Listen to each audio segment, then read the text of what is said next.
OnePlus for the last couple years, you know they tend to release two phones every single year.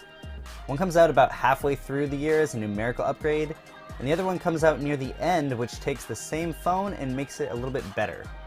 We saw this last year with the 3T, which upgraded the SoC, the battery, and the front-facing camera, but also shifted the price up by 40 bucks. This year we've got the 5T, and if you were expecting a major spec bump, you're not going to get that here. The inside of the phone is pretty much the same as the OnePlus 5, save a few minor tweaks to the cameras. It's still got the Snapdragon 835, it's still got 6 to 8 gigs of RAM, and it's still got 64 to 128 gigs of storage. What this phone does differently though is pretty obvious. Yeah, it's the screen. It's got that new 18:9 aspect ratio, which keeps it up with the new phones on the market, but the panel is still basically the same. It's still a 1080p Samsung AMOLED panel, it's just a little bit bigger.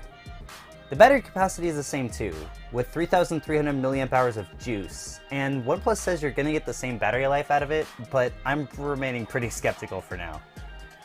The screen's filling a lot more space on the front of the phone, so OnePlus decided to move the fingerprint reader to the back. Now, if you like the fingerprint reader in the front, you're gonna have to get used to it in the back. Those probably won't be coming back until they can figure out how to read your fingerprint in the screen.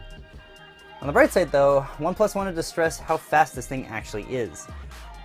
During our hands-on with the phone, OnePlus mentioned that the reader should unlock the phone within 1/5 of a second, but of course that's something we're going to have to look at in our full review. If you don't like unlocking your phone with your fingers, OnePlus actually added a new face unlock feature. They're saying this can unlock your phone from up to a 45-degree angle. I'm pretty hesitant to say how secure this actually is, but it was really fast during our time with the device, so it's always convenient to have at least. The camera on the 5T is also a little bit different. The dual cameras are still there with a little extra bump, but the telephoto lens is gone. Instead, the 5T is packing a 20 megapixel f1.7 sensor, which uses their intelligent pixel technology from the 3T's front-facing camera to apparently do better in low light circumstances.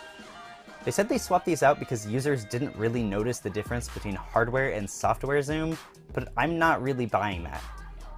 You're going to have to decide if the better low-light performance is worth the omission of that 2x optical zoom. The 5T is going to be $499 for the base model and $559 for the spec'd out version, so there is a $20 price bump here.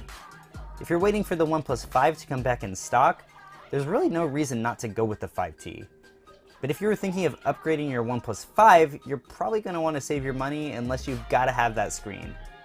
Overall, and I'm paraphrasing Josh here, the OnePlus 5T is same, but different.